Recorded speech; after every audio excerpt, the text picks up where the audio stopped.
Counselor, you're live. Okay, thank you so much. I'm going to call today's Public Works and Utilities Committee meeting to order. Director Dupuy, can we get a roll call, please? Or Ms. Diaz, sorry. Counselor Alma Castro. Present. Counselor Lee Garcia. Here. Counselor Romero Worth. Present. And Counselor Michael Garcia. Present. We have a quorum. Great, thank you so much. Next up on the agenda is approval of today's agenda. Do we have any changes from staff? No changes. Okay, any changes from members? Committee? If none, what's the will? To approve? Second. Okay, we got a motion to approve in a second. Any discussion? Hearing none. All those in favor say aye. Aye. Opposed? Motion passes. Next up is approval of consent agenda. Ms. Diaz, any items pulled tonight? Item H was pulled by Counselor Michael Garcia. Okay, thank you so much. Any other items members would like to pull? If not, what's the will of the committee? To approve as amended? Okay, we got a motion and a second by Counselor Castro. Yes. All those in favor say aye. Aye. Opposed? Motion passes. Okay, next up is presentation informational items. First up, we've got a presentation on the Buckman Wellfield, past and present and future. Mr. Schultz, the floor is yours. Let us know if you need help with the technical presentations.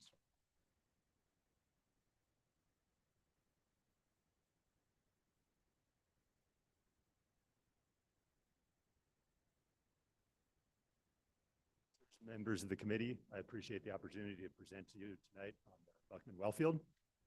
A quick introduction of myself. I'm a hydrogeologist. I worked for 20 years in consulting, doing groundwater analysis and water resources management for utilities around the West, mostly across the country, some. And I started working with the city about 2.5 years ago, officially. I was a contractor to the city before that for a couple of years, so I've been working on city projects for 4 or 5 years.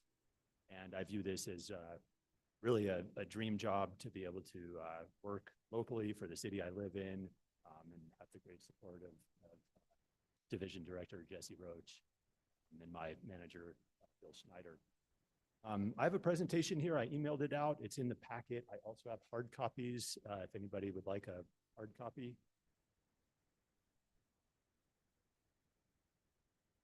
Okay, I'll start with a little bit of background, and I think most of you have seen these slides before. We have 4 different supply sources in the city. The first and original one is from our watershed. That water is treated at the Canyon Road Water Treatment Plant. Around the 1950s, there was a drought and the city wells were installed to access groundwater in the time of drought. And then we kind of had a repeat of that with the Buckman wells in the drought of the 1970s, more groundwater to meet increasing demand. And then more recently in 2011, the Buckman Direct Diversion came online. I think you're all familiar with this, but this is how we access what's called San Juan Chama project water. So they're from the tributaries of the San Juan River, which is part of the Colorado River Basin. There's a tunnel. Water is diverted under the tunnel into the Rio Grande Basin, into the Chama River, hence the name San Juan Chama Project. So that's surface water, renewable surface water. And looking at it historically, this graph on the bottom here has the years starting in 1925 on the left up to present on the right. And the color stacks show which different supplies we used and in what quantities. So there's a lot to this slide, but you can see the lighter blue is the Santa Fe River water. Formed our primary supply, as I said. Then the city wellfield in yellow came online. Buckman Wellfield came online in the 70s, the orange color. All the while, we had kind of this almost runaway exponential growth in water demand up until 1995, when the city took ownership of the utility, at which time a very aggressive conservation program ensued. We're really a national leader in water conservation. We've seen a third water demand decreased by about 1/3 while population has increased by about a quarter. The real big thing, in addition to that, is this BDD coming online in 2011 and the direct access of the San Juan Chama water. So the result, as you can see, is in this last decade, we've hardly been pumping any groundwater at all, really resting the aquifers. And I'll go into that in a bit more detail here. So found this newspaper clipping from 1972, Santa Fe water picture bad, going to be worse. At the time, the Buckman well field was looked at as the solution, both for this summer and for the long-range water needs of Santa Fe. The oasis in the drought. So that was in the 1970s. Things worked out fine for a while, but then in the early 2000s, there was another drought and we had to expand the Buckman well field. But I want to emphasize here that this is the old way, and we've shifted, I think, as you all know, into being very proactive, and we do not expect to have these kind of drought and water supply emergencies coming again. Again, that's really the BDD coming online, the return flow project currently going through the permitting and design process, really the keys to our sustainability, and I'll touch on that a little bit more as well. So this is a map here that shows the location of the Buckman wells. We have the city on the bottom right of the map, Los Alamos up in the upper left, and the Rio Grande cutting through here. So this is Buckman Road that goes down here. Diablo Canyon is right about right near this Buckman well number 5. And the first 9 wells, called Buckman wells 1 through 9, were the ones that were drilled in the 70s near the river. And the newer ones in the early 2000s are Buckman wells 10 through 13, farther away from the river. So it was intentional that the first 9 wells were drilled near the river. New Mexico state law requires that we offset any effects that we have on the Rio Grande. So as you pump the wells, you're going to intercept some water that otherwise would have been flowing to the Rio Grande. And the idea behind that was that's how we would use our San Juan Chama water. Well, it turns out that the aquifer is not quite as connected to the Rio Grande as we thought, and that's a little bit of a less direct connection. So while we did that for a while, we really learned that directly diverting the San Juan Chama water was a better way to go. And so since then, we offset our Rio Grande depletions entirely with Rio Grande water rights now.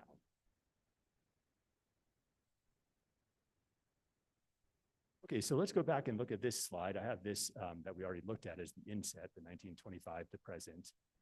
The bigger picture here shows the Buckman well field itself. So we started off in the 70s pumping up to about 3,000 acre feet. And then the drought ended, wetter period, we had more water from Canyon Road, so we had a little bit of a lull, but demand just kept growing. So the Buckman well field really made up the difference there. We were pumping it in the 90s and early 2000s, really at a very high rate, 5,000 to 6,000 acre feet.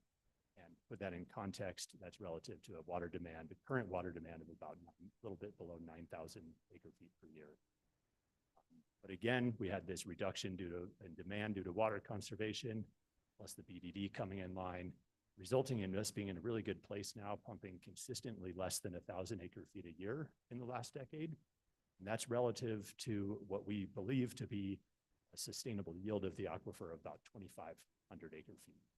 So we're really resting the wells, and all the while we're monitoring wells all over the region. So we twice a year, we monitor well at over 35 wells regionally. Some of those are hand monitored twice a year. Many of them are having automatic water level monitor in them, so it's continuous monitoring throughout the year. And so based on those data, we publish this, we're required by the state engineer to publish this report every 2 years. There's a fresh one. I'm not sure if it made it on the website yet. We just submitted to the state engineer last week, but it'll be up in the next couple of days. And based on that, we put together this schematic here. We call this a cross section where you're kind of looking at underground from the side. And the white line here is what water levels were before the wells went in. As we pumped, we dropped the water level by about 600 feet by the early 2000s. Since then, since we've been pumping the wells very little in the last decade, or a little bit longer, they've come up almost to where they were originally.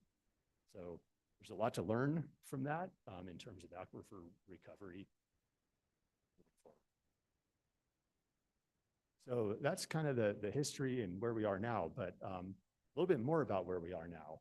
So we, I think, as you all know, really try to rest the aquifer. We don't pump the groundwater. We rely on surface water, try to continue to rest it so it's there when we need it.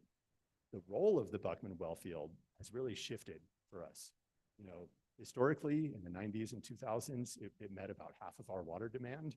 We're not going back there except for an emergency case, but we know it's there for the emergency. Groundwater is not going anywhere. And so its role is really to provide water security. If something happened in the watershed or if the BDD water became unavailable, we know we could pump an awful lot of water to the Buckman well field to meet our customers' demand. But to do that, our guys, our sources supply team is out there once a month, at least pumping every single well once a month. It's like an old car. If you leave it out in the yard, when you need it, you go turn it on, it's not going to work. So these guys go out there, they pump in the wells once a month as a well readiness program, make sure they're available when we need them. And this is a picture of one of the wells, and you can see, you know, everything's nice and clean, well taken care of, so they're ready for us. On our side, in the Water Resources Group, we're working towards a water rights management plan and also a deeper technical analysis, ultimately to better understand the sustainable yield of the aquifer. And that's really my role. That's what I've done for, you know, over 20 years, and I'm really excited about that. So moving forward, as I noted, you know, the Buckman Wellfield's our most resilient supply. We are in the process of doing our 80-year water plan, which we're calling Santa Fe Water 2100.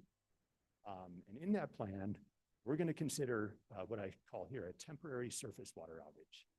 And by temporary, that might be as much as 10 years, possibly even longer. The town of Cloudcroft, New Mexico, had a fire above their watershed. Their reservoir is filled with ash. It's been more than 10 years where they couldn't use their surface water source. So as much as we hope our watershed doesn't burn and that doesn't happen to us, we want to make sure that if that does happen, things out of our control, that we can still meet demand.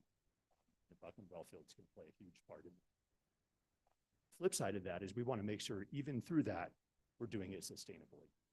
So as I mentioned, the San Juan Chama return flow project is really a key to sustainability in fully consuming our San Juan Chama water.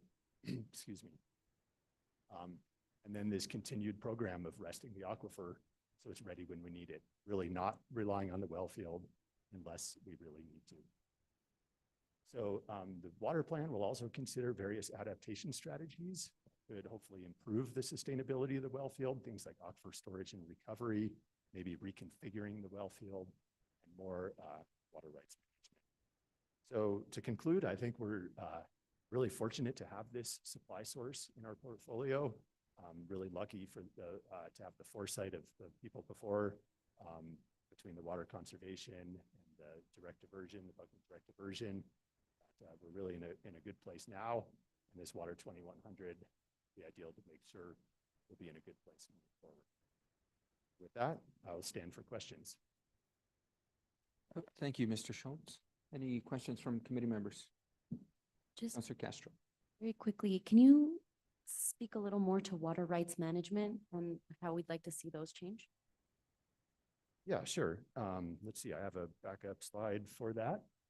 So our water rights management is really about managing the offsets and our Rio Grande rights. The upper right plot here sort of shows our acquisition of the rights through time. We have just shy of 1,400 acre feet of water rights on the Rio Grande now. And what we're planning for is to continue that water rights acquisition at a slow rate, up to about, we think about 2,000 acre feet is a good target. And the reason for that is we've done simulations using the same model that the state engineer uses to calculate the river depletions. And if we need to pump the Buckman Wellfield really hard for a decade, we think we would temporarily need as much as 2,000 acre feet of rights. But then in normal years, aside from that, we would need far fewer than that. Where would those rights come from? Counselor, members of the committee, sorry, I forgot to say that before. Typically, those water rights have come through transfers from agricultural rights south of us. Thank you. Castro, any other committee members? Counselor Lee Garcia. Thank you, Mr. Chair. Thank you for the presentation. Just kind of a technical question, because you mentioned how we measure how we get the water from the San Juan River, San Juan Chama direct, or the water from there. And so obviously those two rivers go together, but you said there's a pipe that goes from one to the other. Is that where it's measured? And that's how we know how much we can pull out? Counselor Garcia, members of the committee.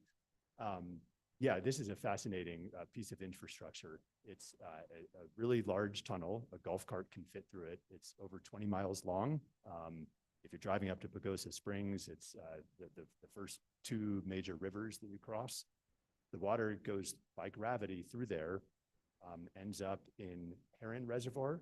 And at this point, the San Juan Chama project is a federal project. The U.S. Bureau of Reclamation manages it, and we're a contractor to that. So we receive what they call allocations of water in Heron Reservoir, and we can leave it there for up to a year typically, and then we move it downstream to Abiquiu Reservoir. So we currently have over 3 years worth of supply stored in Abiquiu Reservoir, and the BDD operators call for that water when needed, and it gets released from Abiquiu, flows down the Chama River into the Rio Grande, and we obviously don't divert those same molecules of water, but you know, the water is released on a daily basis and diverted a day later. They account for losses and travel time and the whole thing in the account. Kind of nice to understand how that all works, because obviously people just having a pump in the river and bringing it into Santa Fe, and that's where we get our water, right? But it's a little more technical than that. In regards to Heron Dam, I know they've done a lot of work on El Vado, and what would happen in the case that they at some point have to decide to do work on Heron, and I mean, there's no water in El Vado, so you know, how does all that affect our resource there? Councilor Garcia, members of the committee. It's a good question, and I think you're right that there's no water in El Vado right now. I'm not up on the infrastructure status of Heron, but I feel like it's a fairly robust system with 3 different reservoirs. I know they have made some changes to the federal authorizations at Abiquiu to accommodate native water storage. It was previously only San Juan Chama water storage. The point being, I believe that the various agencies in charge, the federal agencies, the Corps of Engineers and Reclamation, I believe they would be flexible in how the water could be stored. And I don't foresee a situation where there would be no water storage on the at any of the 3 reservoirs on the Chama system. Thank you.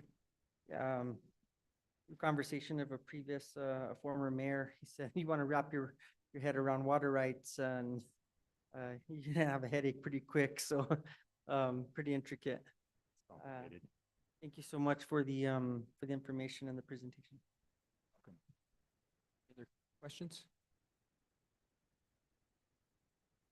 Mr. Schutz, I got one question for you. And given that there was some articles this weekend in the local newspaper around PFAS contaminating wells, what is the city's plan in regards to PFAS testing for the Buckman wells?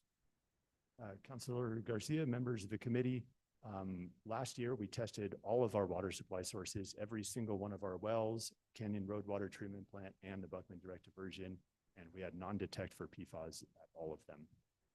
Fantastic. Just wanted to make sure the public is aware of that, given it's fresh on the top of everybody's mind. So thank you for that. No other questions? Thank you so much for the presentation. Oh, this slide wasn't part of our deck. Is that something that was outside of the presentation? Outside of the packet, Okay. There's a backup slide in case the question was asked. I'm happy to send it out if folks would like to see that. Or just, I would say for the record, wouldn't hurt. Okay. Thank you so much, Mr. Schutz. Have a good afternoon or good evening. Okay, next presentation is wastewater treatment plant. Director Dozier.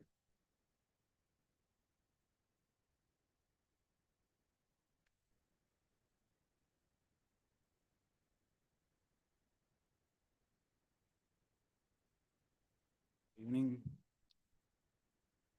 Councilor Garcia, members of the committee. I wanted to go through, I only have 3 slides. It's not really, it's pretty general. And mainly it was from the walkthrough that we had, the tour with Councilor Castro and Councilor Lee Garcia.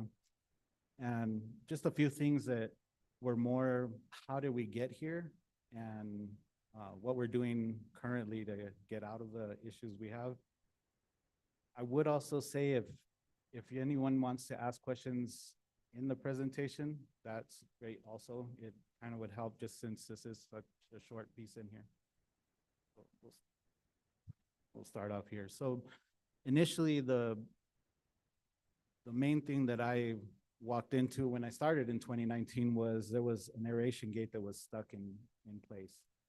What that ended up doing was made the plant only be able to run on one aeration basin, which was very difficult because nobody had ever ran it on one aeration basin for more than a month or so just to do maintenance. Now, that happened pretty much 2019, and it had to go all the way to almost 2021 when it was actually completely repaired. 2019 to 2022, right at the beginning of 22, it was actually repaired. We started running with both other basins. Things started looking better, and UV problems and a sludge transfer pump became the big issue. The broken transfer pump was a problem that we had that 2 of our storage basins decided to equalize while one's underground most of the way and the other one's above ground. So I remember about 3 in the morning, me and Shannon Jones and the night operators were running a Vector truck to suck it up and put it in another containment that we had just to keep it from pouring out of the facility. So that connecting storage tanks valve and then the broken line that we had last year that was really awkward. It's actually the one that's pictured in there. So if your chemical or bacteriological makeup or sludge is going through there and it rots the pipe, usually rots the pipe from the inside out. This problem was rotting from the outside in. So the lower piece and a piece about 15 feet down were perfectly fine, and it seemed like these were 2 sticks of pipe that were just bad coated or not comparable with the ground, because the ground has acids or just natural abilities with electrolysis, anything that can create a problem that could eat something like that. So that problem was very interesting to take care of. We actually had a company called Rain for Rent that came in and helped us connect pipes above ground to transfer the sludge where we had to go. The biggest problem with all of these issues, though, is every time that you make a break inside of the plant or any of the other parts of the facility that one reacts with the other, if you stop something somewhere, you have a cascade of problems going down the line. Usually our biggest problem is any of these issues happen and we lose bacteria that feed and fix the plant and keep the plant alive and feed off of all the wastewater coming in. So the latest thing that happened was the second picture there. You see the crack across that pipe. It's a 20-inch pipe and it cracked horizontally across the pipe, not the pipe breaking in 2 pieces or anything.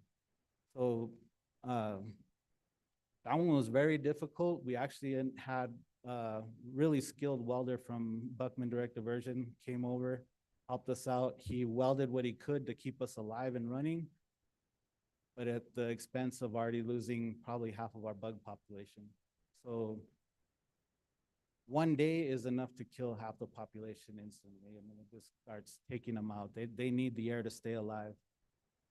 Once we got that connected, we we had some emergency procurement done. One of our great contractors came in, reinstalled a new line. All that's back to normal again. We're still having issues with diffusers. So 2 weeks ago, another diffuser decided that it wanted to come apart, and it was just the temperature change. The pipes are warm, they're hot, they have basically a compression coupler that holds them together. So it's held together by pressure, holding each other together with a rubber gasket seal. And when the temperature got extremely cold at night, it just decided to pop out of that piece. Luckily, we could get it back together. The other diffusers in one of the basins, we could not get back together because they actually broke on inside the basin. They broke the actual plastic diffusers, not the stainless pieces. And those ones, we have to wait until the parts come in to repair, and we have to take a basin down. So we're back to one basin again. So there may be a possibility of not being able to keep up with the wastewater coming in to the point of the cleanliness to get it low enough that we can considerably take out the E. coli. Everything else would be out of it. It's the E. coli that becomes a problem, and that reverts back to the UV system. So if the water's cloudy in any way, that's enough for even a particle. It's kind of like the bacteria can just hide behind it in the shade, and the light doesn't hit them. But if the light doesn't hit them, it won't sterilize them, and they can reproduce again. So kind of like the little piece of it's a spinning wheel keeps coming back and forth, and it's not the easiest thing to think through. I'm really amazed with some of the staff that has just pulled rabbits out of the hat thinking, you know, what if we do this? It sounds weird, but it may happen. Right now, we're currently running on a pass that was never run on before for the air. In previous years, the B pass is the second pass that it goes through. I don't remember if you guys remember the loops that it goes through. The B pass was never used in all the years that that system's been in there. We were using it because of the problem we had in the A pass, and it actually tuned very well. So we took the other basin and shut off the A pass and mirrored them just to make sure it was something that can be possible and can be done. So currently we're running that way. Now, when you start going through a lot of the stuff that we've done to cure the issues that we're having, on the picture on the right, that is the hardest piece of whatever we do. John was actually pretty interested in how we actually made that work. So that work all gets done from about 3 in the morning till about 7 in the morning. And then everybody has to get out because the channels will be full of water. We have to offset water throughout the plant to make that area accessible to pumps so we can take everything out. And we clean that entire area. You have that little window to work in there, and everybody at the plant comes in. So we have probably an average about 30 or 40 operators and engineering staff, collection staff, anybody that is willing to get out there and work, we get everybody out there and do the job. The other picture on the left is that pipe that had actually busted through. It's not really noticeable on the side with the dirt, but that pipe is perfectly fine. After the elbow, you can see it's just like kind of Swiss cheese. It's interesting. It's just how the outside of the dirt ate through it. So some of the stuff we've done to try to solve some of these problems is we reconfigured one of our tanks that we purchased from Las Campanas to actually use that 2 million gallons of storage and chlorinate it so we could get it to the reusers. And that's how we basically put the whole season last year to Marty Sanchez. So they wouldn't have to use the potable that, I don't remember the date, but I know it's burned in Mr. Dupree's mind of when we cut everybody off. July 16. I tell you, it's burned into his mind. So we also added supplemental chlorine treatment to the process. So these past few weeks, we haven't been able to put out any water to the reusers. but it's not because of the E. coli problem, it's because the nitrogen is too high. So there's multiple pieces in each permit of what can be released, and the nitrogen is our main problem at the moment. The E. coli can be quenched pretty easy if we need to get it to a lower point to meet the limits. The settlement with the country club is another one that's actually solving a problem. You wouldn't think it would be a problem solved in many ways, but it actually does, because it then gives us actual different methods of how we can reconfigure piping or use different possibilities of getting chlorinated water to them so that they can be on the reuse line and not be off when E. coli is an issue. Then we added a bunch of staff since 2019. I think we're already at 25 employees since I started that we've added. We're still lacking about 19, and some of those 25 have been either moving up in a position or moving to another internal position. We're constantly recruiting. We just barely closed a couple of positions right now. Our biggest issue with the recruiting is getting the licensed staff. I mean, we get a lot of entries, but licensed staff is more difficult to get here and everywhere else. It's a problem across the state. Now, in 23 and 24, we installed 6 different valves that we replaced in strategic areas in the plant that were just part of the issue. Was looking at what happened to that pipe and thinking we're 30, 40 years in with some of these valves, they need to just get dug up and replaced.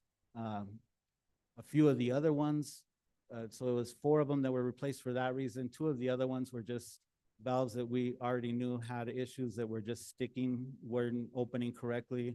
We wanted them out and not to have another issue with them. Now, the other piece that we did was 17 pumps. So there were 4 lift station pumps and 2 actual, we call it RAS, it's one of the return activated sludge pumps that were out since 2019 when I came in. The RAS pumps were manufactured over 20, 21, and into 22, and we barely got one installed 2 weeks ago when everybody was walking through the big gray pump that was getting shoved in the wall. So some of the stuff that we have is just things that you just can't buy off a shelf. I mean, there's no way you're gonna find this thing, and it has to actually be remanufactured. The RAS pump is actually the exact same pump it was 30 years ago. The company has not changed a thing, so that just tells you how good they are also. We have 2 more on their way, so we're gonna have all 3 replaced soon. And then just other miscellaneous pumps that are around the plant that were just older, hadn't been replaced or repaired, or just weren't running and not used. So we were utilizing, they had great redundancy and there was 3 pumps, but one went down and they never ordered that one. They just kept running the other 2. So that can get you caught up really quick if you don't have the redundancy that's required in a lot of it. The other great thing that we found was our UV system. We actually found a company that is providing lamps and sleeves now that we completely replaced all of them 2 months ago. And we're going to be doing another complete replacement quarterly and just keep ordering them and bringing them in and replacing them.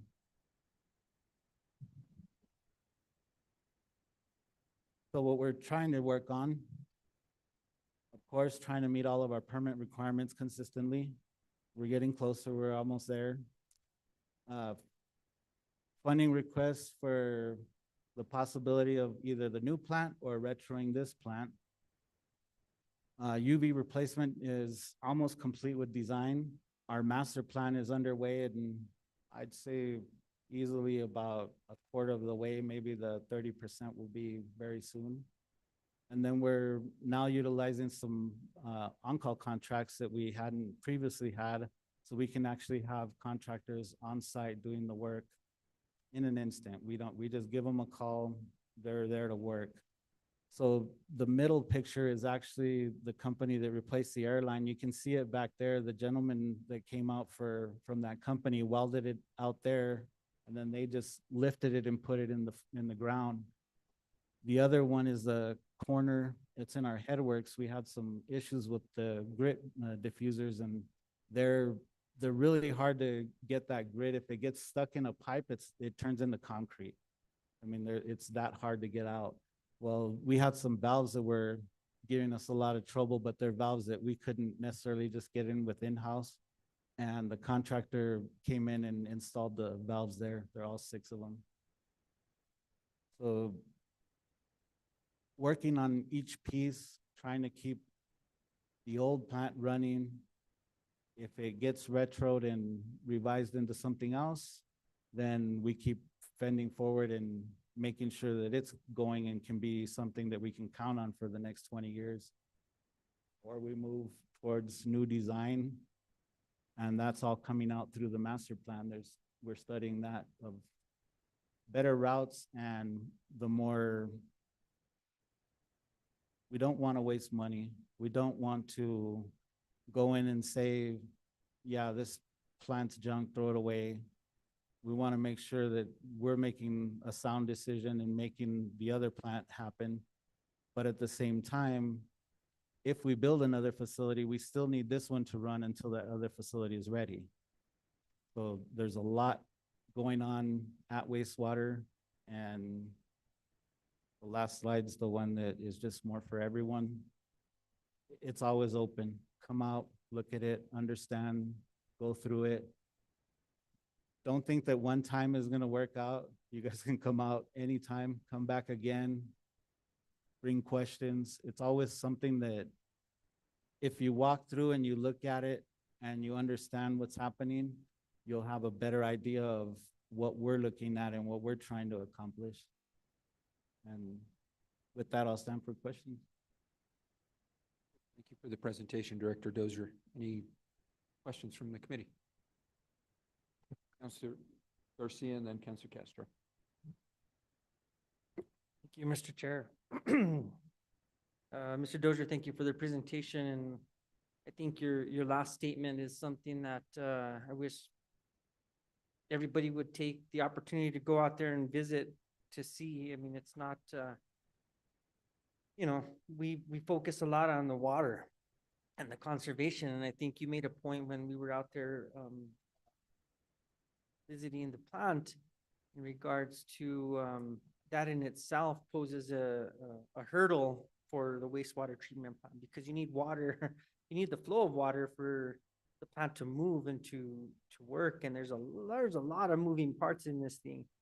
And so, going back to, and these are just mostly comments because, going out there and actually taking a tour of the facility is eye-opening. And to see what you're dealing with on a day-to-day basis.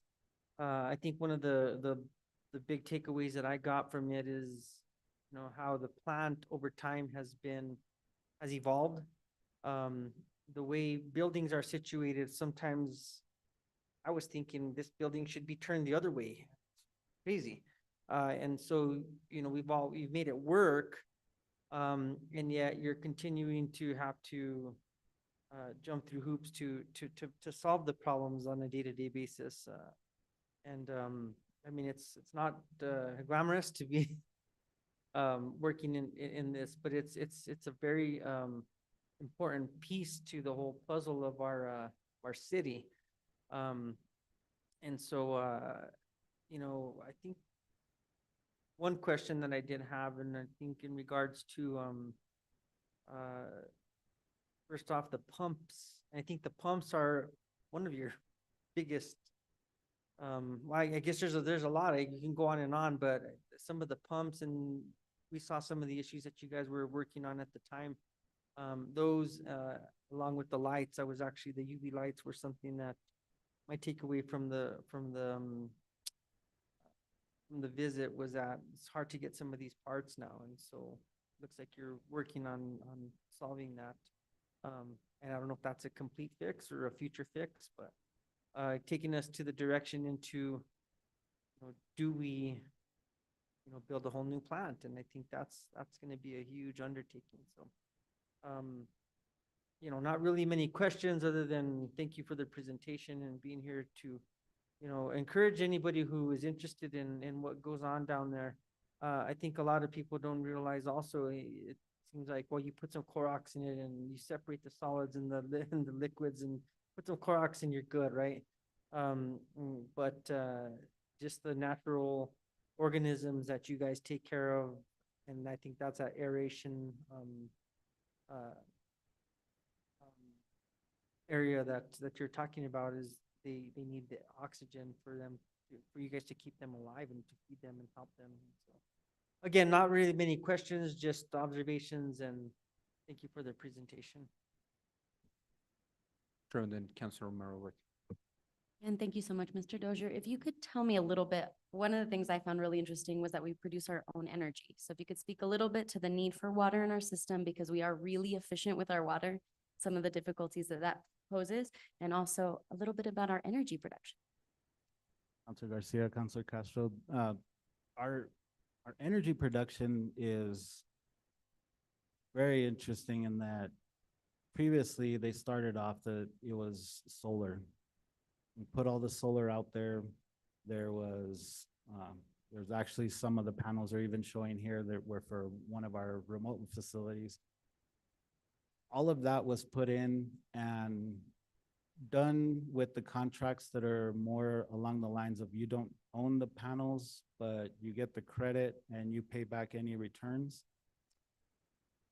which is great. In around 9 years, I believe, we're gonna receive the other panels, and that'll be actually a return you'd be getting from it, which would be nice.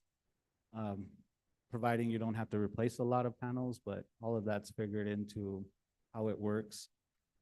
The other piece was when we started to get the digester project going, it was thought through. I wasn't a part of it. Shannon Jones was the main part of it, that he was thinking, why are we just gonna flare this off and have a nice, beautiful candle out there? Why can't we do something else with it? The co-generators were thought through. They decided to purchase them, and that took a long time, and it's still taking time. This is possibly the year we connect to the actual grid, in that we had a lot of issues with the connection going into PNM, the style of energy that was gonna be going in. So a solar panel, it's full bore all day. When the sun goes down, it goes out. Well, that can be tuned pretty easy. You know when the sun's gonna stop, you know when the sun's gonna start. The generators are different. If we were to shut them off, now PNM has issues all the way up the line, because you can't just shut things off instantly. The other piece with that was making sure that all of their system was comparable to take our energy into it and deliver it to other places, not just to the local spot that's there. So all of the transmission issues that were back and forth, on top of it, things like transformers that have anywhere from 26 to 48 months back in 2020 just to get a transformer, and we needed 2 large ones. Pieces that were just along each end that caused the delays, but it's moving forward right now. Fingers are crossed that it happens this year. Once those cogens are connected in, we will be very close, if not completely neutral. There will be 0 usage at the plant with them. The other piece with that is we don't have to give any credits we have back. They're ours.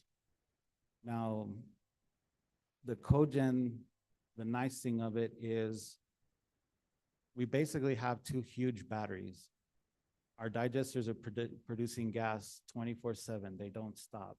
They're another one of the kind of things that Councilor Garcia was talking about. In the aeration basin, we need air to keep the bugs alive. In the cogens, we need heat.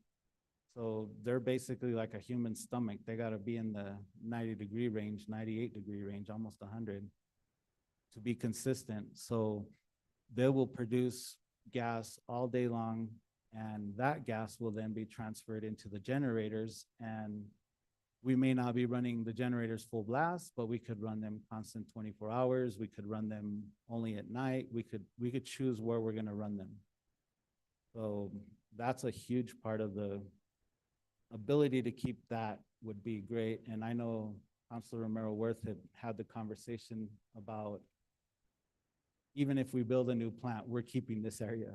For sure we are. We are not messing with that. It's pretty much new equipment. It's really easy to work with, and it does such a huge job on its own.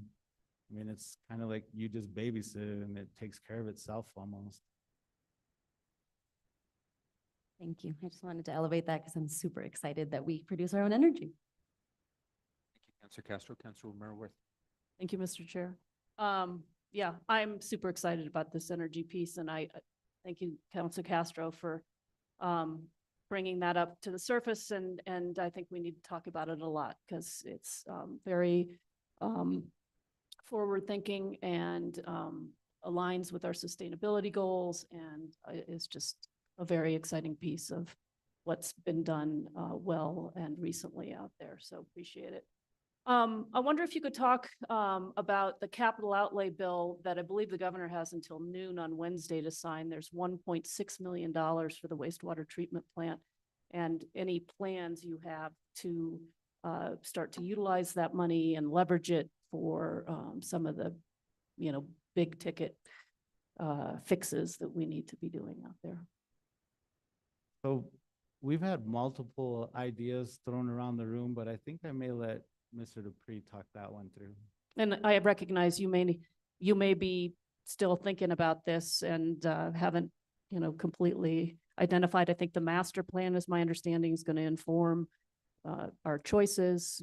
You may need that, maybe you could speak to the kind of the timing and that kind of thing. But I do think that investment is not insignificant, and as long as you're at it, let me just add my other question, which is the legislature also expanded funding under the Water Trust Board and for wastewater treatment, which I think also is good news for us. And just one, I want to let the public know about that, and then two, I assume we'll be applying for some of that funding.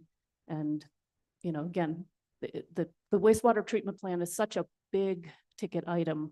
We are going to have to pull from a lot of resources to do the work that needs to be done out there. And I think these are two exciting starts, and maybe you can speak to, how we'll utilize them or what we're thinking or when we'll know. So. Thank you for the question, and just kind of elaborating on some of the input from Director Dozier.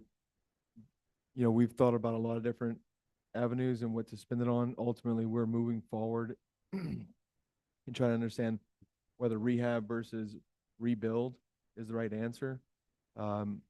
Ultimately, I think we will be plagued by lots of components in the middle of rehabbed processes, and that erodes the public trust whenever we're not able to consistently produce effluent that meets our requirements, even if it is only short moments in time, and even if we have a great explanation on why it occurred. So my push has been to meaningfully understand the expenses related to rehab, where I've seen that cause problems for others in the past because our industry doesn't do rehab cost estimates thoroughly. They don't look at all the subsequent work that you really only understand the impact of until you start doing the construction. Like, you open it up and they have all these other problems, then you add that cost to the fix. And I want to capture that on the front end so we have a true apples to apples comparison on which one's the right one. That process will inevitably take more investigation. So I think some of this additional funding makes it a lot easier to have some clarity that there is support from the state to truly evaluate this correctly and for those purposes, and it'll help there. But additionally, we've gone kind of the other end of the spectrum on, we know we're starting this work. What's the work we can spend the money the quickest on? And some of that has been if, we started looking at different locations, so potentially land costs. We've started looking at the additional master plan work that needs to be done that I just explained first, and also interim fixes that we would likely, just like with the digesters, want to keep and trying to pick the ones that are the most meaningful and are necessary at the moment. So one of them that's obvious is UV. So we have that in design currently. As soon as the plans are complete, we will put it out for bid. That would be an easy way to cover spending that money quickly so that we're not holding funds that, are very useful for anyone, including us. And I guess while we're in this place, while we're waiting for more information, I mean, any thought about leveraging that dollar, those capital outlay dollars at this point? Even if they ultimately, part of that leveraging goes to some of these interim fixes? Mr. Chair, Councilor Romero Worth, we've applied for a lot of grants. We're very successful in that arena, and also loans. We've worked with Clean Water State Revolving Fund. We intend to fully leverage that option from them, and you should see something forthcoming, not just on the wastewater side, but all divisions, including ESD and water. But to the extent that we have some match component, like Water Trust Board you mentioned, opening up for wastewater projects, we definitely intend to leverage that. And those funds could free up funds that could cover match. We can't cover a state match requirement with state funds.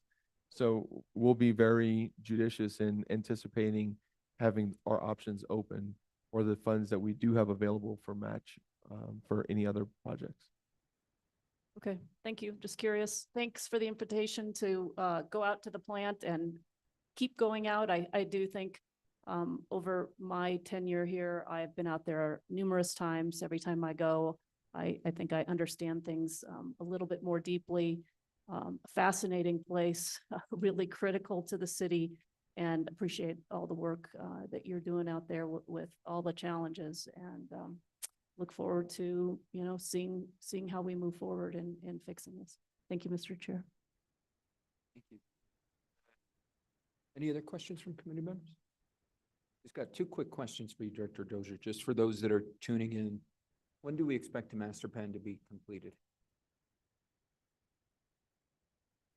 Maybe Director Dupuy is. Trying to think, Councilor Garcia, I don't remember the actual end date.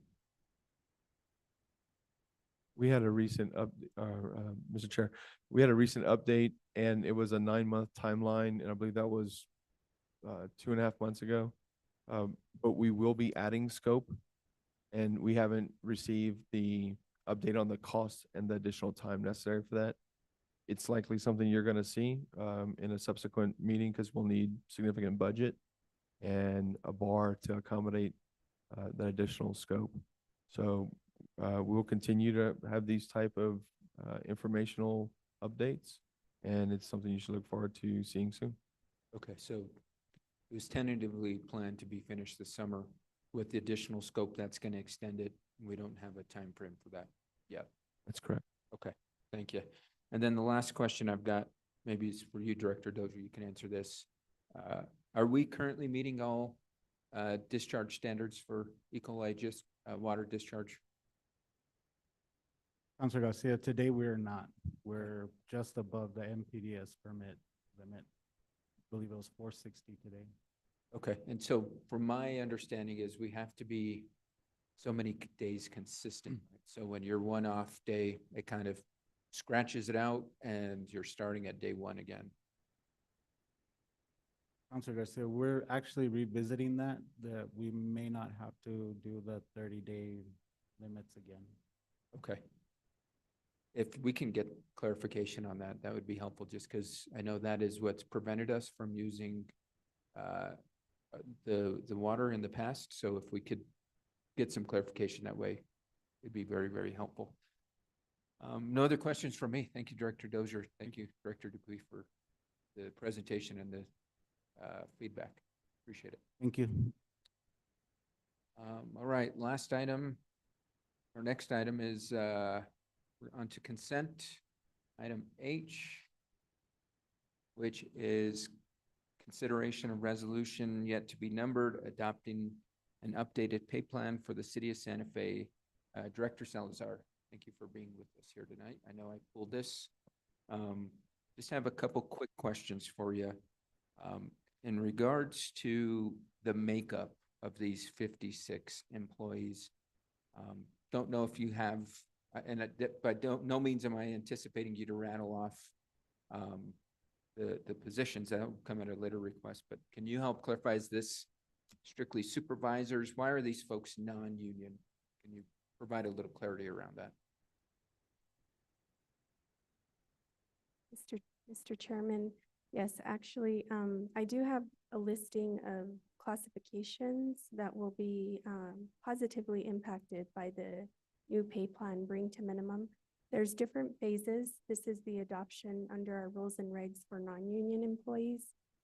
So some of the classifications for non-union employees would include court clerks from municipal court, and I can get you a complete listing, but just as an example, that maybe are non-union and non-supervisory. So court clerks for municipal court, firefighter trainees, park superintendents are supervisors, but they're also work side by side with their employees. Other examples are recreation supervisor. So there are some supervisors, but some that are non-supervisory, but non-union as well. Thank you for that.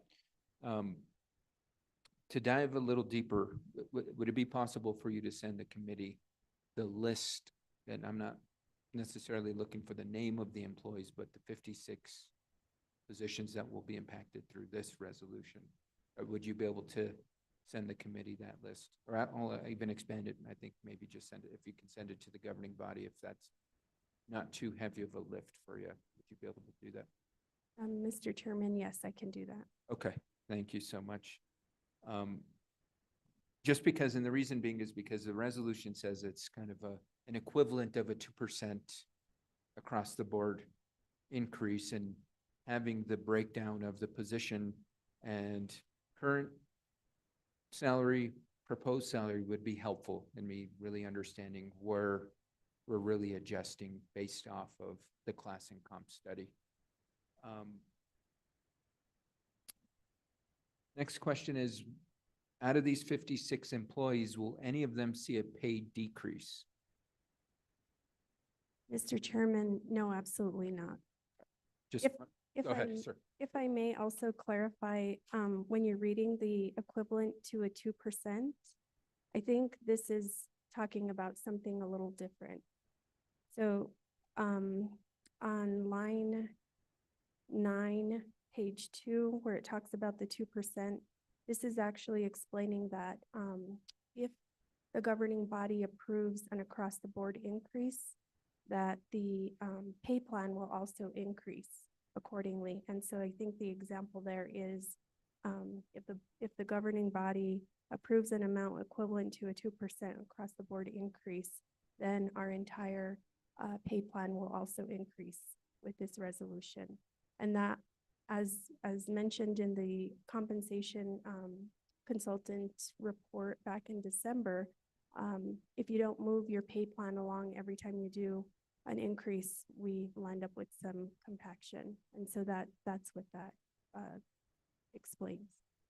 Thank you, Director Salazar. I really appreciate that. Last question for you. This resolution is ultimately calling for us to budget resources to incorporate into this year's fiscal budget, fiscal year 24. Am I understanding that correctly? Mr. Chairman, there's currently 1.2 million already allocated for FY '24. That was approved by the governing body for the fiscal year '24 budget. So that resides in the HR budget right now. It would require bars to be completed to make sure that the money is moved to the appropriate departments for the employees who are affected. But there is 1.2 million allocated right now. And so, but that 1.2 is for the entire city workforce, not solely for these 56 employees, right? Am I understanding that pot of resources? Mr. Chairman, yes, that's correct. And I think on the FIR, we broke it down by the cost for the remaining fiscal year. If this is approved and it was adopted for the pay period beginning March 16th, the FIR explains what that cost would be. Okay, and for the public that might not have it, it's proposing to use roughly $105,000 from that 1.2 million. And then for fiscal year 25, I mean, do we know if there's going to be any of the 1.2 million left over for the allocation of this roughly 342,000 for fiscal year 25, and then another fiscal year 26 and beyond, because it is reoccurring? Mr. Chairman, yes, that's a great question. So in the resolution, and I believe in the memo, it talks about, this is for non-union employees according to the HR rules and regulations where the governing body has to approve the pay plan. However, it does talk about the 3 bargaining units who will also likely bring forward contract amendments that will address the recommendations of a new pay plan for their particular bargaining unit members. So when we look at the number of pay periods between March 16th and June 30th, we do have the 1.2 million. And as I mentioned, we would be doing some bars with the budget team to make sure the money is placed in the appropriate department. Okay, thank you.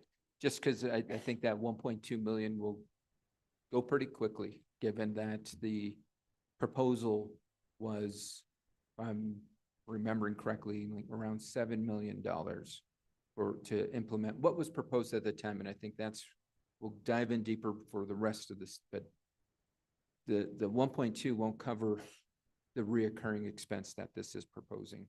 Because this is 3/4 or 1/3 of a million every year in perpetuity. Mr. Chairman, yes, you're correct. It'll likely carry us through the remaining of the fiscal year, and then it would need to be accounted for future fiscal years. Okay, thank you so much, Director Salazar. That's all the questions I have. Definitely look forward to receiving the data I requested. Sorry for keeping you here so late. Any other questions from committee members? Move to approve. We've got a motion to approve. Chair, I have a quick question. Sure. But we got a motion on the floor. Do we have a second? Second. Second, Councilor Garcia. Councilor Garcia, the floor is yours, and then Councilor Castro. Thank you, Mr. Chair. In regards to the amount that's being proposed here for non-union employees, how do you foresee coming to the table once you're talking with the unions, during the collective bargaining agreements? How will that affect our position with negotiations? In other words, does it leave room for either looking at what they're asking for and giving us some ability to adjust their asks? And how much is there actually, do you forecast? Mr. Chairman, Councilor Lee Garcia, that's a really good question. So the work has already begun discussing with the 3 bargaining units, police, fire, and AFSCME. And we do have a breakdown of the costs for each group and what percentage of employees of their total employee population based on their bargaining unit would receive a pay increase based on the recommendations of the consultant. And so I do have those numbers now if you'd like to hear what those are. And that could also be part of the list that you asked for, Mr. Chairman. So when we look at the recommendation of the consultant, 474 employees total would receive a pay increase if we implemented the new minimum pay. Of those 474 employees, 144 are fire union, the 56 are non-union, 192 are AFSCME employees, and the police union is 82. Again, this is all subject to negotiations and potential contract amendments, but based on the information provided with the new minimum pay ranges, those are the numbers that would be affected by implementing the new minimum range of the new pay plan. Thank you, Director Salazar. And I guess the one thing that I would like to see is that, you know, obviously when you go to negotiate with our unions, you know, they may have asks that are different than what was recommended by the study. And so again, as a city, we still have the opportunity to negotiate, obviously. And I think that it's important that we have the ability, you know,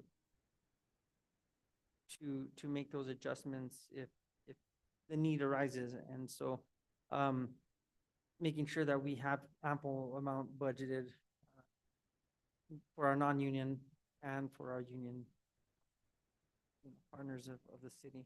I think those are just my questions or my comments. I'll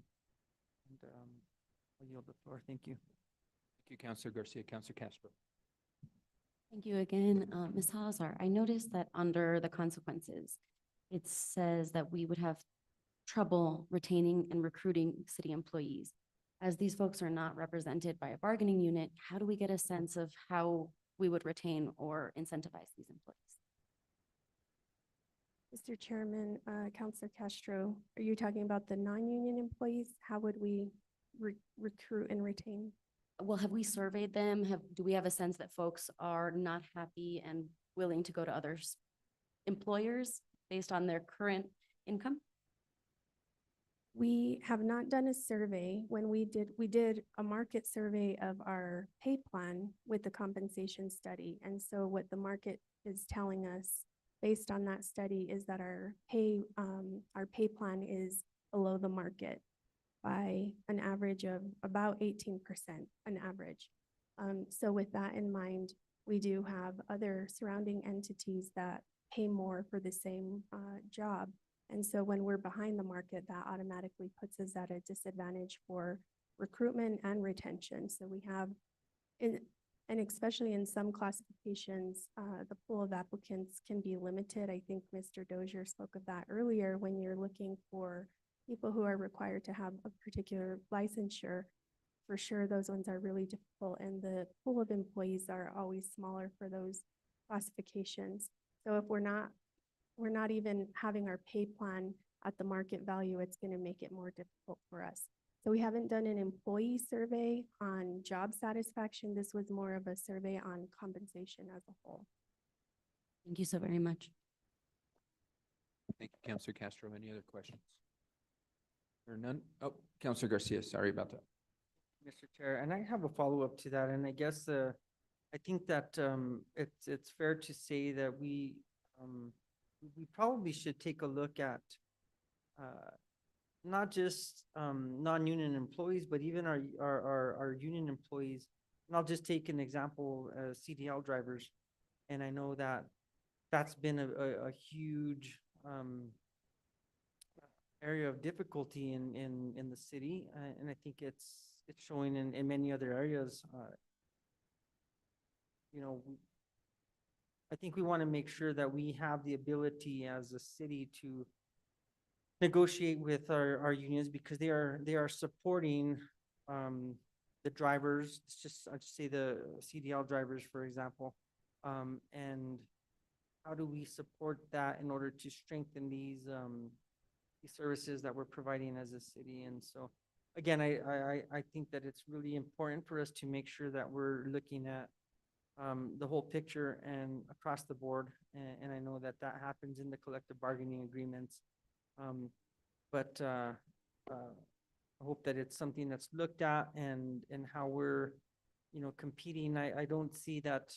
I see that a lot of times people jump around because there's either an incentive given, whether it's a bonus pay or a sign-on bonus or things of that nature. But what we're paying in regards to these qualified individuals who have the proper credentials to run to provide these services to the city. And I think that it's important that we also look at that and make sure that we're supporting them as well.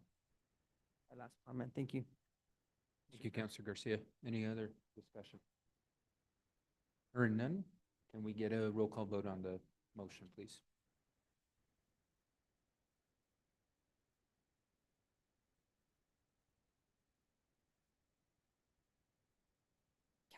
Counselor Castro, Yes. Counselor Lee Garcia, Yes. Counselor Carol Romero Worth, Yes. and Counselor Michael Garcia. Yes. Motion passes. Thank you so much. Next item on the agenda is action items. We have none. Followed after that, executive session, none planned. Matters from staff. Director Dupuy, any matters? No matters from staff. Okay, thank you. Next item is matters from the committee. Any committee members? Counselor Castro. I was gonna wish Counselor Chavez a happy birthday, but she's not. Any other matters? Okay, hearing none, no matters from the chair. Our next meeting is Monday, March 18th.